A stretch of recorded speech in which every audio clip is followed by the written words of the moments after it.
Welcome to this week's edition of the Jersey Oddcast with Joseph F. Bernardo, Gabriel J. Donio, and me, Gina Rullo. Hey guys, how's your day going? Not bad. How is yours? No Good. complaints at this moment. Gabriel? All good. It's good. You know, All right. let's get right into it. Okay, I'm here for it. Joe, you were at the Environmental Commission meeting last week. What's going on at the former Whitehall site? And I admit that I know it hasn't been Whitehall in probably 30 years. Yeah, but What's going on? some buildings they retain their name no matter how long it's been. The Whitehall buildings being one of them. The Environmental Commission entertained an environmental impact statement from the House of Chesed that has purchased, I believe, the old R&D building, and they are converting that into warehouse space. I don't know very much about the applicant itself. I believe they are some manner of charity, but what they're doing, what the reason why they came before us, whenever there is an applicant that is making any sort of improvements or changes to a property that need to be approved by the planning or zoning board, they come before the environmental commission first to look at the environmental impact. And among the things that they are doing to the property, they're redoing the parking lot and actually removing some of the impervious surface and adding in islands with vegetation to allow greater water reclamation that is more in line with the states and the Pinelands Commission's stormwater management regulations that just came out last year or the year before. So they're updating some of the lighting. They're looking to resize some of the loading bays to accommodate more trucks and so forth. And they are scheduled to appear before the Planning and Zoning Board this coming Wednesday. So And do they have an anticipated date of when they would like to start this work? In the spring, sometime this summer? Did they say? that was not in the application. That would not have fallen under our purview to even Okay. review a potential start date. Much of that, of course, would depend on whether or not the board decides to grant the necessary variances that they need to move forward. But if anybody's, Did the if Environmental Commission have any concerns? um, Not really. The environmental impact statement was pretty thorough, pretty complete. The only thing that we had recommended were possible changes to some of the lighting, but what they presented to us was right in line with town state guidelines. So we were fairly satisfied with it. I think it'd be great to see that property cleaned up a little bit. It's looking a little overgrown, and to see better lighting. It'd be great for the neighborhood there. There is a good amount of residential in that community. So to have an improved landscaping and appearance would be great for them. Oh, I, Gabe, how do you feel? No, what I was going to say, Joe, not to cut by you all off, means. but I was just going to say that the rest of the business park has kind of come a long way from what it was, which was largely nothing. But if you go Egg Harbor Road properties and you go, meaning North Egg Harbor, or South Egg Harbor Road, and you go down 54, these properties all look in line. NJM, Kramer Beverage, Universal Supply, they're looking good.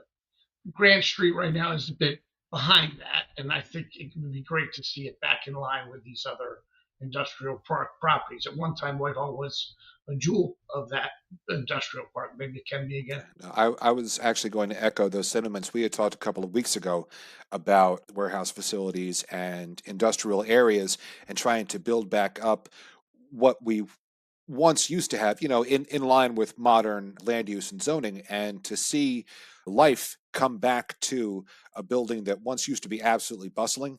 I think that's fantastic. I really do. I don't disagree at all. Excited to see what happens in the future and for that property to get revitalized. And I guess once the weather breaks and if they get approval from the planning board, we can, start to drive by and keep an eye on what's going on. So I'm looking forward to that. I don't know if you guys have been paying attention, but there's a lot of people running right now for governor in the state of New Jersey. The governor's election, of course, is November of this year. Murphy cannot run again. So it's a wide open field, and there are a lot of people running. You have the mayor of Newark. You have the mayor of Jersey City, that is Russ Baraka, Stephen Fulop. You also have other names that I don't know that well. Josh Gottheimer from Tenafly, Mike Sherrill from Montclair, Sean Spiller from Montclair. Sean Spiller is the president of the NJEA. Hmm. Steve Sweeney, a very popular name in New Jersey politics from West Deptford's running. And these are all the Democrats.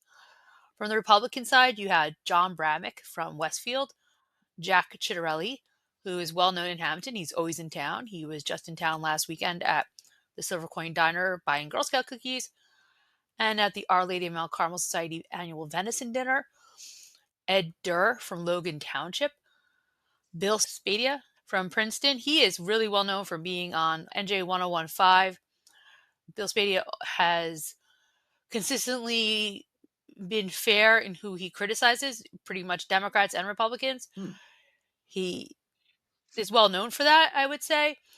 Roger Bacon from Phillipsburg, Robert Canfield from Brick, and James Fazone from Burlington, Hans Herberg from Linden, Monica Brinson from Hackensack, Mario Kronjak from Inglewood Cliffs, and I apologize for anyone's names who I got wrong. And there's also a couple of independent candidates. These are all going to get whittled down in the coming months. But feels like a lot of people right now running for governor of New Jersey. Have you guys read anything? Have you seen anybody who you think is going to be the front runner come June for the It's a primaries? it's a cast of thousands, obviously. I mean, and look, it should be. It's wide open. Murphy is his era is coming to an end. So what stands out to me is like you have unique candidates like Bill Spadia, who you mentioned, Gina, who is a radio host. He's not a Yeah. traditional candidate. And then you have a unique situation with Ed Durr, who defeated Steve Sweeney, if you'll recall, in his Senate race. Ed was the one who was the truck driver The Mm. who donuts? won that race. And so it's interesting to have him on one side and Sweeney on the other again. So there's a lot of different storylines here. And the mayors you mentioned and other people, there's a lot of candidates who are traditional. And I think it's going to be an interesting race, primary and then general. Yeah, I'll agree with that. And at least based on advertising on the Democrat side, I know I started seeing ads for Sean Spiller, Lord, I think before Election Day. And it's interesting because I don't have traditional cable. I only have streaming services, and it's across several platforms. I've seen advertisements for him, and online I've seen a lot of advertisements for Steve Sweeney. So if we're just based on advertising that reaches people, I would put those two as probably the front runners on the left. I haven't seen a whole lot of advertising coming out of the right, but I know that Jack Chitterelli, he has made quite a push, especially in South Jersey. And if that means anything, then that would at least, and he was, if I'm not mistaken, gubernatorial candidate 4 years ago. So Yes. that would also, Then here's yeah, Brett. yeah, it would. Came very close to That winning was a that race. close race. So I would pick him as at the top of the ticket on the right, just based on those factors. I feel like I'm going to curse myself by saying this out loud and near my phone to be saying it, but I have not seen a single political ad for New Jersey's governor race at all. Ding! There they are. Yeah, Yeah. my phone is They'll always start listening. piling up now. So yeah, so I'm like, wow, okay, now what am I doing wrong or what am I doing right? I don't know. I'm gonna keep it. I want to keep it that way. That's I great. get served a lot of ads for shopping stuff. Like I'm No. always being served ads for rugs. I don't need any Go rugs. Those figure. ads can stop. And for shoes, which, bring those on. But those are my top two ads that I get, shoes and rugs. I don't know why. My ads are Interesting. usually either something related to a cemetery, the Care Bears, or Star Trek. Make of that what you will. And candidates for governor in New Jersey. Yeah, yeah, but they're more at the bottom of the list. They're there, unfortunately, because one of the nice things about having election day come and go is that you're reasonably certain that the ads are going to stop for a bit. And it's February and they still haven't stopped, and I don't know that they're ever going to stop ever again. I hope that they do. Maybe when the asteroid comes in 2032, we won't have any more political ads. We'll find out. I don't know. What's 2032 is now going to be the new like Yep. 2012. I'm ready for it. Remember that with the whole, what was that, the Oh Aztec yeah. one? Oh, I remember that because I hadn't financially planned past 2012, and boy, was that a disappointment when that didn't come to pass. Or Y2K. That was we always had some, we're always looking up somehow. I speaking of looking up, I think Thursday is not going to be looking up unless you're looking up for snow. I have seen weather reports saying it is going to be like a snowmageddon, and at one point they said we were getting 15 inches of snow. Over on the weekend, it dropped down to 3 to 5. I've also still seen 5 to 7 inches of snow. I don't want any more snow. No. I am so over snow for this winter. But it makes me wonder, when do you think we'll actually get the accurate forecast? The day before, the day of? And, does the weather forecast predicting 15 inches of snow at one point on my phone cause a panic for people who have to start replanning their work schedules or daycare or childcare? Ah, Yeah, of course it causes a panic, and I think that's half the motivation behind any forecaster who is releasing numbers this far in advance. They do that because they want you to keep watching. They want you to keep tuning in. It's the weather equivalent of if it bleeds, it leads. Let's forecast Snowmageddon so everybody tunes in and keeps watching. And who knows? I mean, it may be part of the larger conspiracy from the French toast manufacturers or the egg companies because people aren't going out and spending $12 a dozen now. But if we're getting Snowmageddon and we're getting anywhere from 3 to 18 inches of snow, well, now we need to go out and get eggs, even though we don't normally eat them in the first place. But that's what we have to do. So yeah, it's definitely to get people to tune in. 100%. Yeah, and on that point about sensationalism, and this began, and I a million years ago wrote a column about this.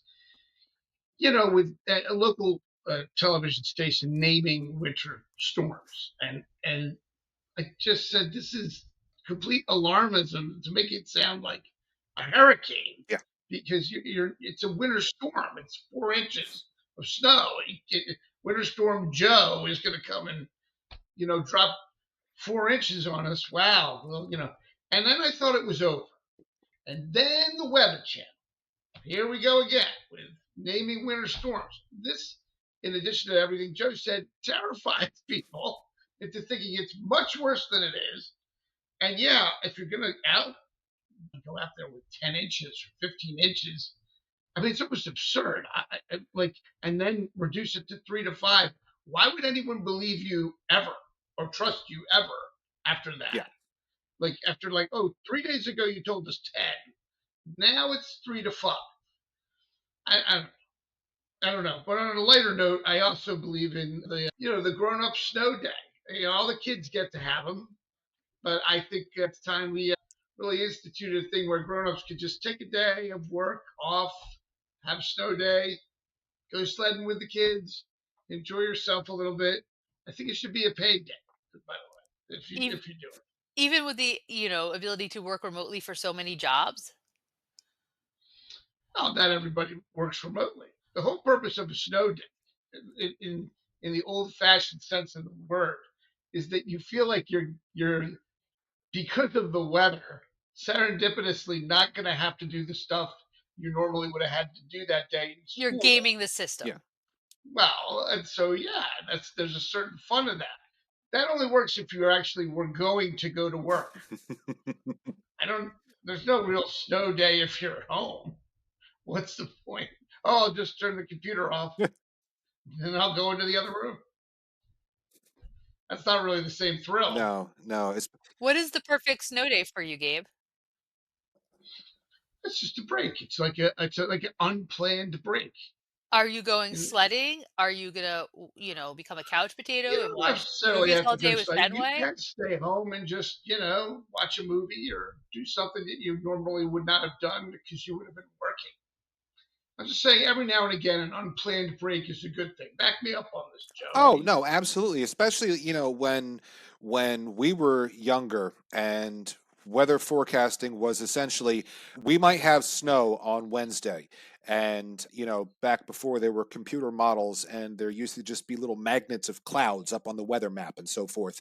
And so then you didn't know if you were getting a snow day. And if you woke up at 2 o'clock in the morning and the sky was orange, you knew that you were probably having a snow day because that was the sodium lights reflecting off the snow, and you were like, ha ha. And then you tuned into the radio at 6 a.m. and waited to hear that your school was closed. And it felt like whether or not you had a test or whether you had a paper due or whatever, it felt like it was divine intervention and you were being granted a temporary reprieve. Go outside and make a snowman, have a snowball fight, maybe go around the neighborhood and shovel some driveways or sidewalks for cash, come inside, have some hot chocolate, and enjoy the rest of your day and worry about the rest of it tomorrow. So, absolutely. Now, insofar as what I think is a nice snow day, I like when the snow is done by the time I wake up so that I can go outside, shovel my driveway, come inside, and enjoy the rest of the day. I don't like those days where it starts snowing at 2 o'clock in the 2 o'clock in the morning, and then it doesn't finish until 4 in the afternoon because now I've got to hurry up and rush and get that done before it all refreezes. I like to be able to do the task nice and quick, and then go inside, relax with some coffee and some television. I like that. Although I do like standing on my front porch and watching the snow Yeah. fall at night Oh, absolutely. with in the lights. I do. Gina and I have done that, and it's always that great feeling, and it's so quiet Hmm. out, and that sort of thing. We're not out there that long because it's cold, but and we're right back in the house with the hot chocolate, like Well, we said. they invented coats now. But They have coats now. what's that? You can wear to keep the It's cold still off of you. cold if you're out there in a coat. I mean, come on, man. I don't mind. I like the cold, but I will say your point too is to let's it's if you're gonna have a snow day, let's have the day to have it in. Yeah. What's the furthest you guys have gone for sledding, locally in South Jersey on a snow day or on a weekend when you were kids? Did you stay in town? Did you go anywhere outside of town that was famed for having a great sledding hill? Rainier Hill was the hill. That's off of Rainier Avenue. That was where we went. We didn't go a lot of places out of town. Although I did know that there was a Frank Donio Park when they built that in Winslow. A lot of people use that because it has steep, Right, right. you I've know, heard that. embankment. But and there's people who would go to, if there was a gravel pit or different things that had that kind of, topography. But I don't know of a lot of other places. Rainier Hill was not that big a hill. There were not the homes on it or in the neighborhood that there are now. So you could really, you know, get on that hill and sled wherever way you wanted to go. It was so good. You could start at the top, and it's just dangerous, but you would go down that hill and into the street, onto Rainier Avenue. Like so, if you think about it, from the top of that little Hmm. hill all the way down and into the street, Yeah. which was fun for a kid, but dangerous as heck. I mean, we shouldn't have been doing Oh, that. that's no different than before they paved Greenmount Cemetery. We used to trudge up the hill to the Civil War statue, get on our sleds, and go all the way down. And half the time we'd end up in First Road, but Yeah, nobody drove. You Yeah, survived. we survived. I'm still here to tell the tale. I think. I mean, I do work in a cemetery, so you wouldn't do that now, Joe. The caveat: do no, not no, certainly not. do that. You should not do Half the things that I used to do as a youth, I wouldn't recommend anybody do now. Like we used to every year, if we got enough snow, we would go to our farm. And first, we used to hook up the sleds to the back of, we had an old Massey Ferguson tractor, and my dad would drive us around. We also had a car hood that we hooked up to that. And then you look terrified, but you could fit like 7 or 8 people on that car hood. It was great. terrified because it sounds like Joe grew up in the 1940s. Well, when I got into college and I had a four-wheel drive vehicle, then we would do that. We would hook up the sleds to the back of that or the car hood and go through all the roads in our farm, often wildly. Whose car hood? Where's the rest of the I car? don't know. My dad got a car hood somewhere. It was up on the hill with the rest of the scrap iron. Just, I don't know, found a car hood. I didn't ask questions. Like, here's the car hood. Yay. But we would, I mean, sometimes like we would go 20, 30 miles an hour through the snow, which was a good time. And then, once we were 17, 18 years old, the challenge was not just holding on for dear life, but trying to knock off the people on the sled next to you. So we would just jump from sled to sled, and then who was ever left on at the end was the winner. Like I said, I would not recommend that now, but we enjoyed it back in the 90s. Right. But And were you do wearing not helmets? I try this bet at not. home. No, we weren't wearing helmets. It was the blizzard of 96. There was like 2 inches of snow on the ground. The head protection was the snow itself. The blizzard of '96, the one in early January, there was a lot more than 2 inches. I meant 2 feet. No, I meant 2 feet. Oh, Yeah. okay. two Well, feet. let's be Yeah. honest, anyone who's old enough to remember that snow was Yeah. No, massive. I meant two It feet. was. And we would, I mean, we were out on the open roads during the blizzard in 96 because nobody else was out there. We would go from the gravel pit on 11th Street, and then we would just go right down Second Road and down 10th Street to our farm.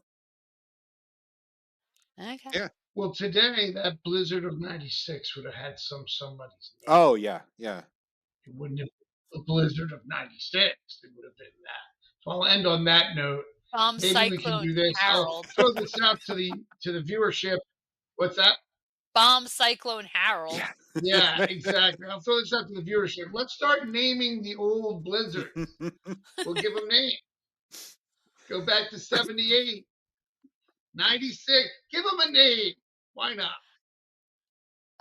I think Gabe and Joe have too much snow in their eye, and I think they need to go see our show, one of our show sponsors, Hamilton Family Eye Care. Gabe, can you tell us a little bit about Hamilton Family Eye Care? I certainly can, Gina. Thank you for bringing it up because I go to Hamilton Family Eye Care for my glasses and my eyewear. And you should see Hamilton Family Eye Care for all your routine and medical eye care for all ages, from glasses to contacts to eye exams and more.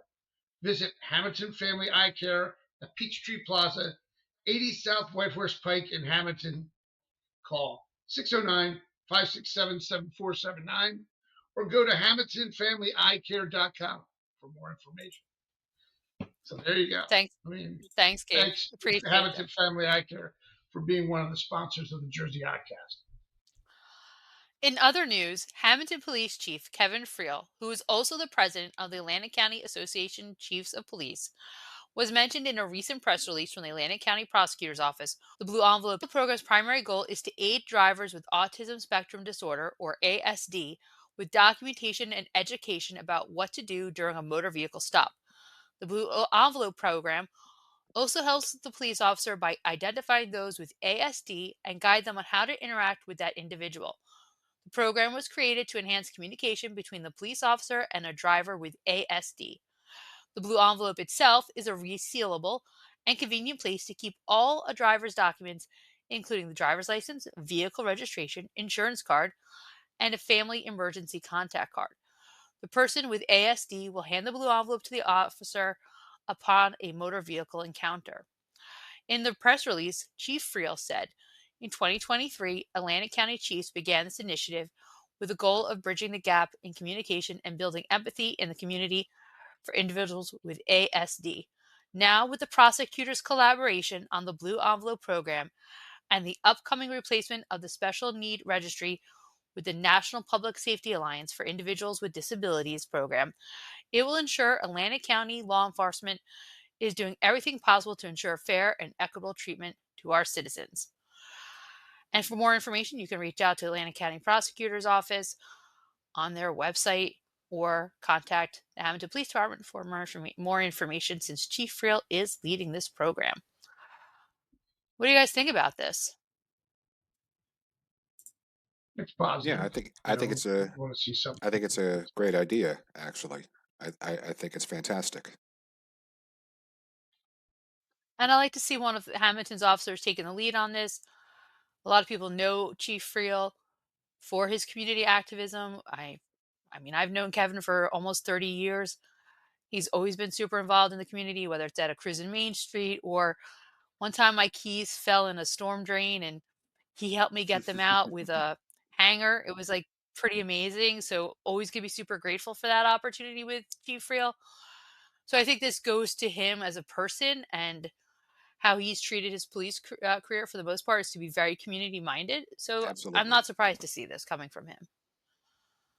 Yeah, no, I'll agree with I that. agree. There are very few people in the town of Hamilton, I think, who are, and I don't know the proper verb for this, so I apologize. I guess who would be a cheerleader? I was going to say who is as rah rah for the community, but I guess who sincerely who is as much of a cheerleader for the community as Kevin Friel is. So this being another avenue by which to aid the members of both the local and the community at large. It makes complete sense to me that it's coming from him.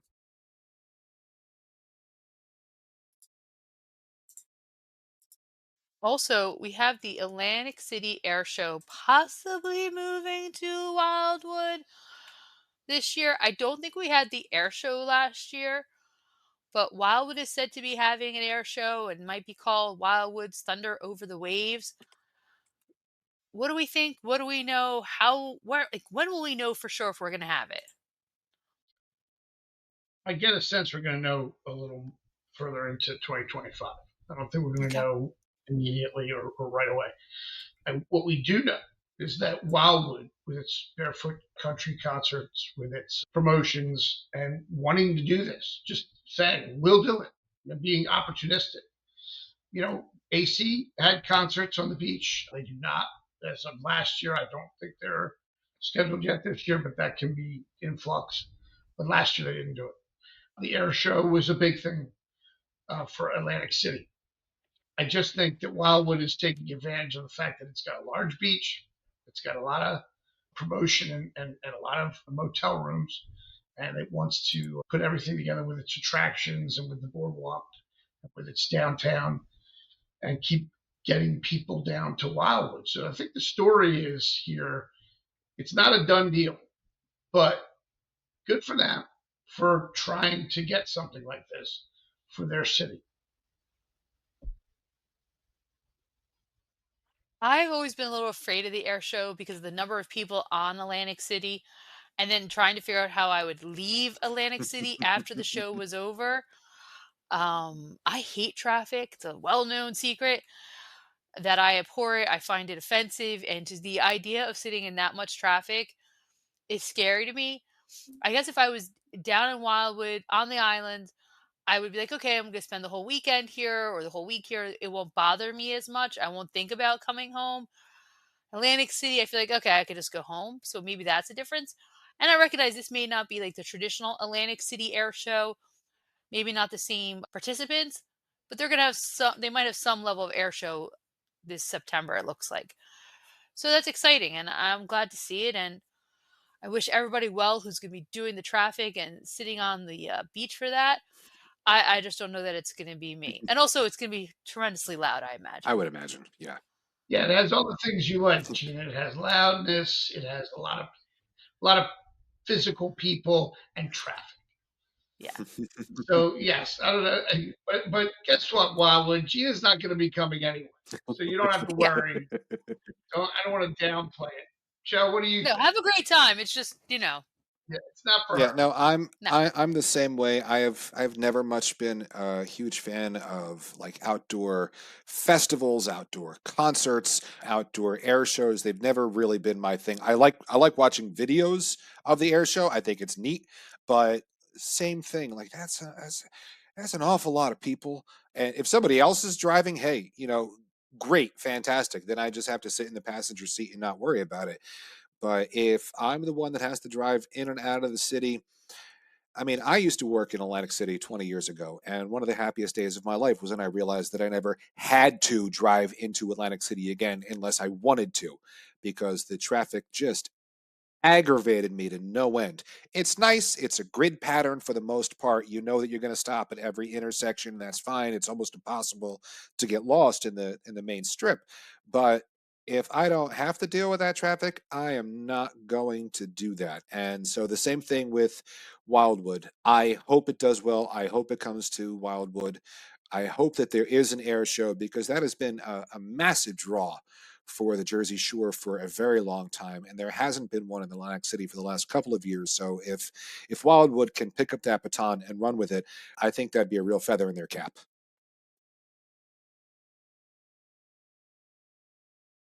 Agreed. Last weekend marked the 40th anniversary of The Breakfast Club, the hit 1985 movie, being released in theaters. You know, Right. starring Judd Nelson, Molly Ringwald, Ali Sheedy, Anthony Michael Hall, Emilio Estevez. It's a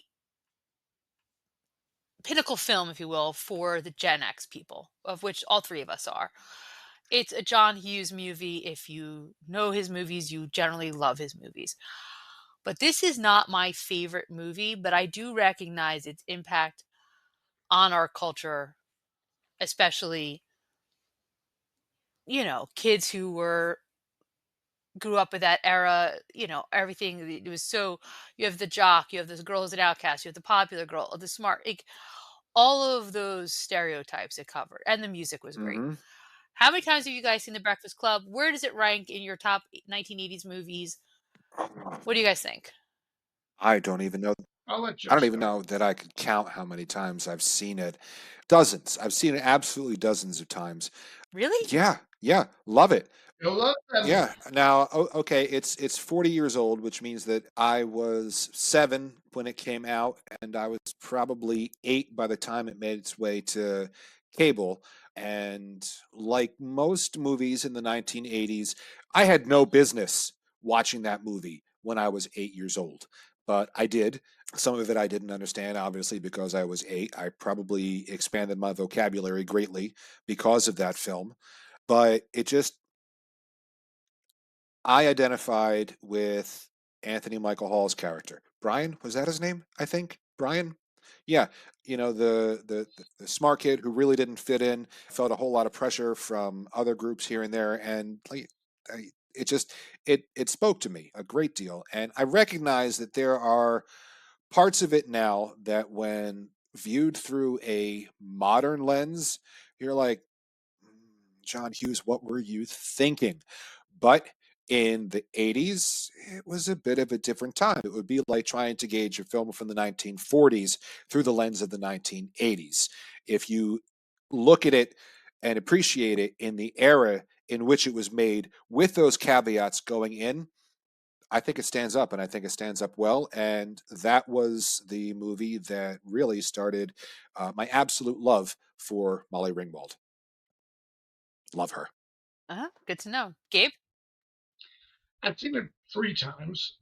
Mm, it's just one of those things where I didn't see it in the theater, but I saw it on cable, I think. And uh, I think I think of it as like an extended Joe, like a bottle episode, like where you have, Gina, they would have these TV shows would have bottle episodes. They're cheap to make because they're filmed generally in like one room, Hmm. and they have a couple of the characters, and you don't have to pay as many people if you're not quite making your budget. This movie like is like that in the sense that you're stuck in there with them, Yeah. kind of, for the whole not the whole movie, but almost all the movie. And that I think is the genius of it. I think the genius of it is as the viewer, there's no like it doesn't go all over. It's in there, and you really get to realize who these characters are and each one of their personalities and the dialogue and the acting do that. And when you're younger, I think it does resonate, like Joe said. Oh, that could be me, or that could be people I go to school with. So for me, it was very much people don't realize the intensity of that film is all the time. They don't realize it is that it's you're in there with Yeah. them, and you're kind of like equally trapped, as it were. And so you have to listen, you know, because there's no getting out of it. So in that case, I thought Hughes did something pretty wild, in that it was not your typical teenage Oh, film. no. Would you agree with Oh, that? absolutely. I mean, and you're right. You're stuck in there with them. There are some points which seems to run completely counter and anathema to cinema, is that like you can feel their boredom because you're just sitting there and you're staring at them, and there's drool coming out of their mouth, and they're doing this and that because they're bored out of their minds, and you're bored with them. It's almost along the same vein as being stuck in the jury room in 12 Angry Men. You can't go anywhere. You Right. are stuck in there with them, and you are experiencing what they are experiencing, which was so wildly undone insofar as teen movies. And I don't really know that it's been recaptured since, because the vast majority of John Hughes's films, they go here, they go there, and any other teen film Was since, it's all over the place. Yeah. Well, the only other one I can think of was Career Opportunities, a John Hughes film I don't know that I've with ever Frank seen that. Whaley and Jennifer Connelly, because they were stuck in a Target the whole movie, Okay. and that was it. Like that, the whole movie was set in that building. I can't remember if that was a John Hughes film or Hmm. not, but or if he was somehow involved with it. But I'd look it up after He the wrote it. show. But what's that? He wrote it. Okay. John Hughes He wrote it. wrote it. So there you go. He wrote it. He was involved. And that was another one that was like a bottle episode, Yeah. and that they were just stuck in this Target. That I saw in the theater. What year did that come out, Gina? I believe like 91. 91, senior year of high school Yeah. for me. So, Not and we us. all went, yeah, it was okay. Jennifer Connelly doesn't age. It's pretty amazing. No, she hasn't. No, She she hasn't does aged not. since Labyrinth. I mean, if you think about it, that's a long career. And that's pretty Yeah. amazing. But that's it. Breakfast Club, a seminal movie of the 1980s. Where would we rank it? I wouldn't know that I'd put it at the top, but I'd definitely put it, you know, in the first third of 80s teen movies. I don't know. I'd put them in the top five per se. Oh, if we're talking 80s teen No, movies, it's not in my top five. I would absolutely. I would put it above 16 Candles. I would put it above Pretty in Pink. I just keep listing John Hughes movies here. I would. Yeah, It's not yeah, going above right. Ferris Bueller's Day Off. No. It's not going above Some Kind of Wonderful for Me or Say Anything. And it's not going above Better Off Dead for me. Sorry, Better Off Dead Oh is no. Yeah. No. still. Better Off Dead is at the top of the list. 100%. Absolutely. I We mean, will argue about that in another day. fantastic. Where there were no arguments this weekend, Gabe and I went to a family party and it was great. And there is something magical about being around a ton of relatives and having a good time. There's so much shared memories there. Didn't you feel that way this weekend, Gabe? Those, if you could say a perfect party, it was a perfect party. The food was great. The company was great. The reason was great. My Aunt Diane Donio turned 90, and everybody had a great time as far as I could see. So it was wonderful to get everybody together. I'd say, how many people would you say were there? 50 A something? lot. Oh Something A like wow. lot. that. There were It, people wa- it, everywhere. this was over at their house, and we have to Columbia give 2 a lot of, catered, which is always wonderful. yep, and I have to give a lot of credit to my cousin Antonio Ensko, who I was the spearhead on that, and she did a wonderful job. And speaking generally of reunions and family parties, I think they're a great idea. I think in Hamilton we're a family Hmm. town, and the families like to get together. Our Falciani side of the family gets together, tries to get together every year, and I love it. I think it's great to connect in person with your family members.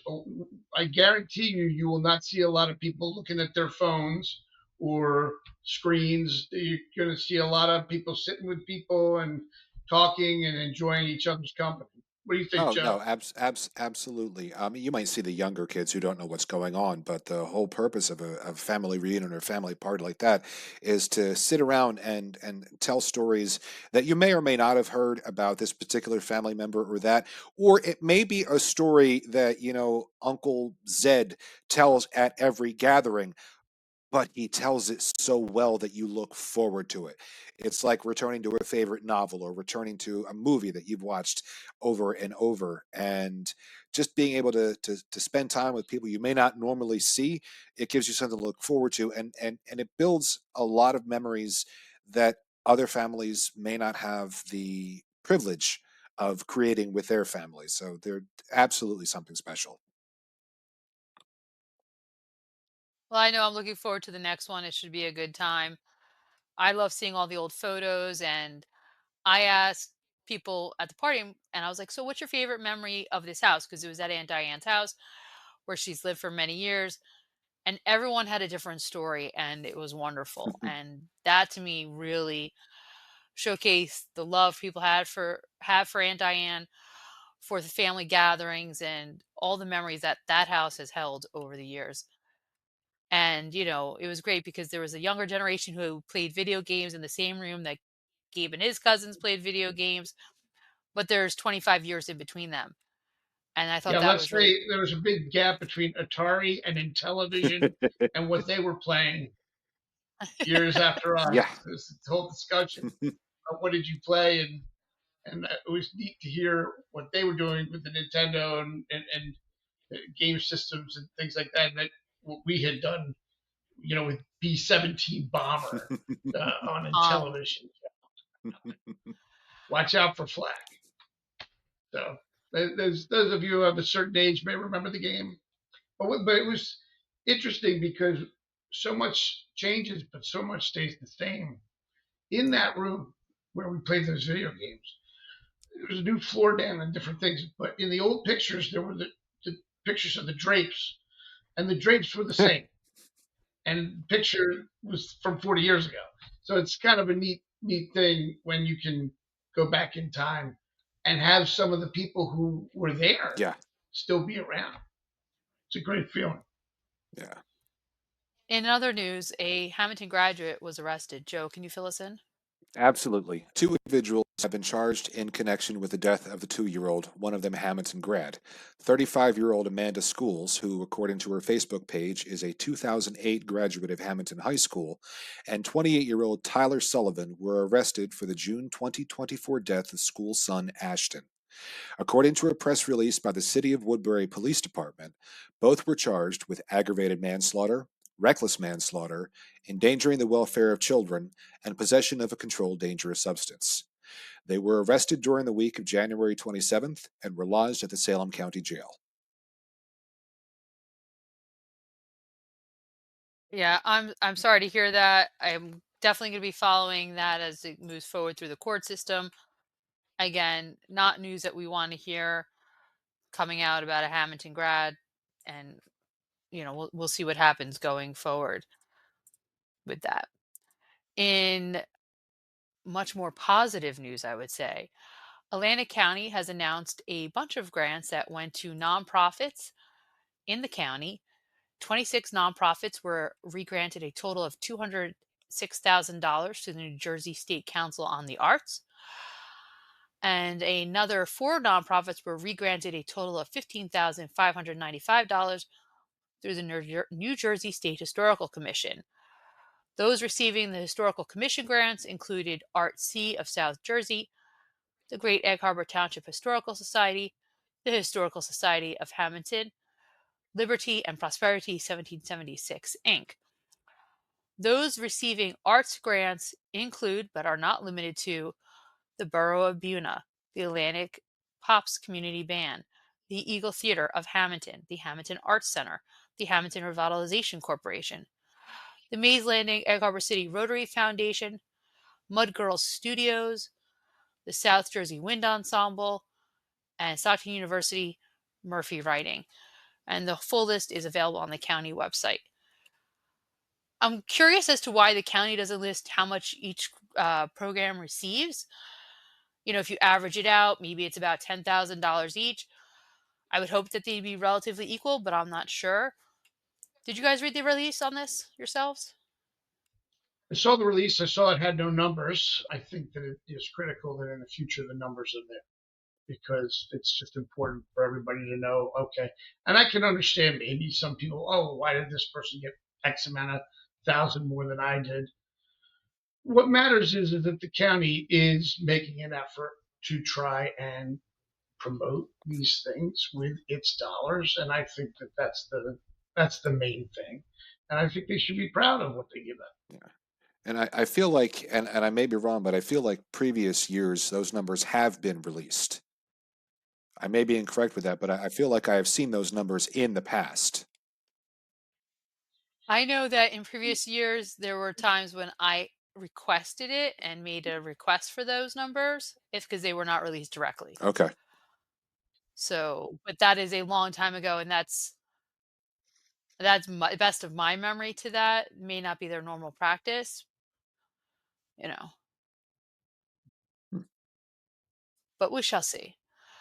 In other news, great news for a former Hamilton resident, JD Dorenzo from Hamilton originally and a St. Joe grad, has been signed by the Memphis Showboats, a member of the UFL.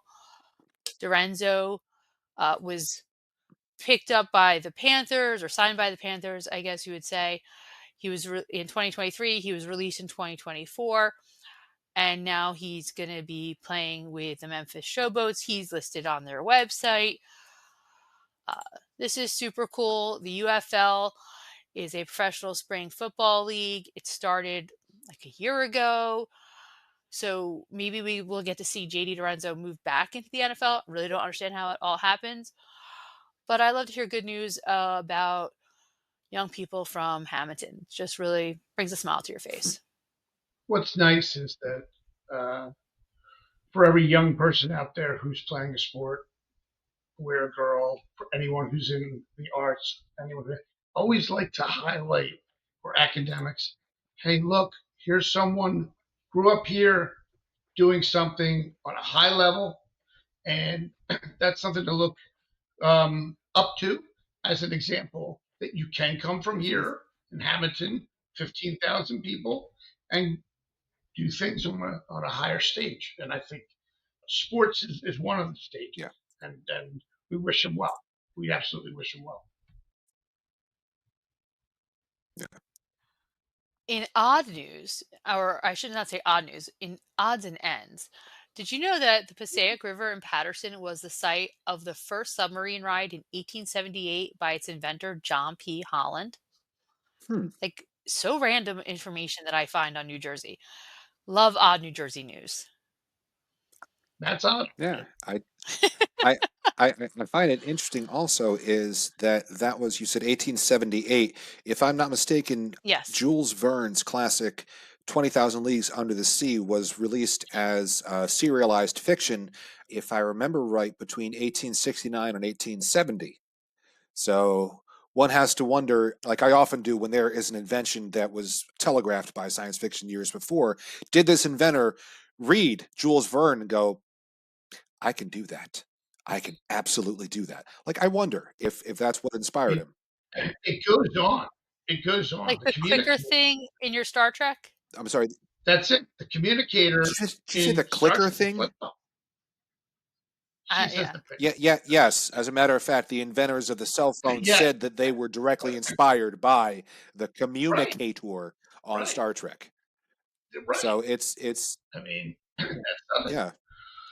Why don't we have these yet from Next Generation? Where's that phone? I guess you could say the Apple Watch is Well, close, they do but Bluetooth compatible communicators that can tie into your phone and can make phone, but you need to have the phone with you, but they do absolutely work. I have one. it's a bridge too far. I want my Picard, communicator that I can just hit.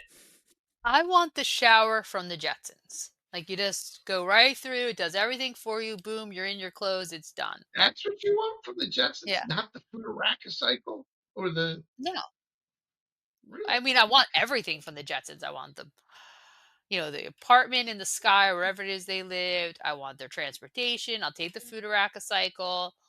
But the shower Yeah, thing to I me is want really the I cool. want the replicator from Next Generation, which basically is the Yeah, Fudaraca cycle, yep, Futuraka more or yep. less. I I don't want a transporter because I will wind up as scrambled eggs somewhere. I don't want to be you don't want your transported. molecules scrambled half across the galaxy. Yeah.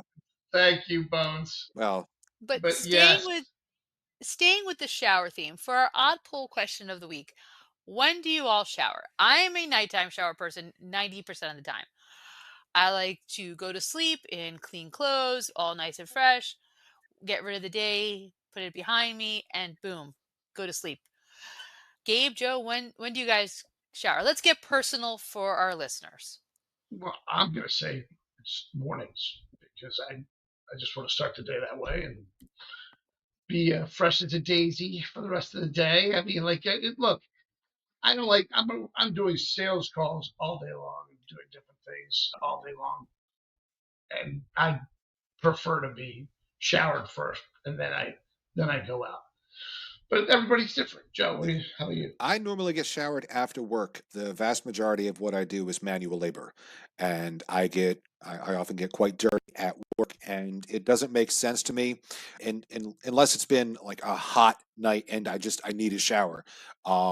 It doesn't make sense to me to be like wildly as fresh as a daisy just to come to work and immediately get covered in dirt. It seems like a waste of water and soap and twice as much laundry as I need to do. So I normally will shower after work and then proceed with the rest of my night feeling nice and clean and fresh. So, listeners, let us know when you shower morning, night, immediately after work, something in between. Maybe you shower twice a day. No shame in that game. We're just curious. Let's get a little personal here. Joe, are you going to be able to work outside this week? Can you let us know in this week's Oddcast Forecast? Well, that is a good question. So I guess now it's time for the Oddcast Forecast, according to the app on my smartphone, and sponsored by Ben Castone Landscaping. Call Ben Castone for all your landscaping needs at 609 561 3452. They're here to keep your yard looking great no matter what the season, though they may have a challenge this week, because Wednesday, as we discussed earlier, we are looking at snow. Now, it may be 3 inches, it may be 3 feet, it may be snowmageddon, but we are looking at snow with a high of 28 and a low of 17. That snow will continue into Thursday with a high of 29 and a low of 19, but the skies will clear overnight. And then on Friday, we're looking at clear skies with a high of 39 and a low of 17. So will I be able to work outside? At least on Monday and Tuesday, and maybe Wednesday morning. Beyond that, it's looking a little sketchy. Well, I appreciate that, Joe, and I appreciate everybody sticking around for our show this week. Thank you so much. And Joe, if people want to get in touch with the show, or if they want to advertise, sponsor the show, what do they need to do? Well, they can find us on Instagram or Facebook. They can email us at jerseyoddcast@gmail.com, or they can call us at 609 444 6178. Thanks, everybody. We'll see you next week. Thank you. Bye. Have a great week, guys.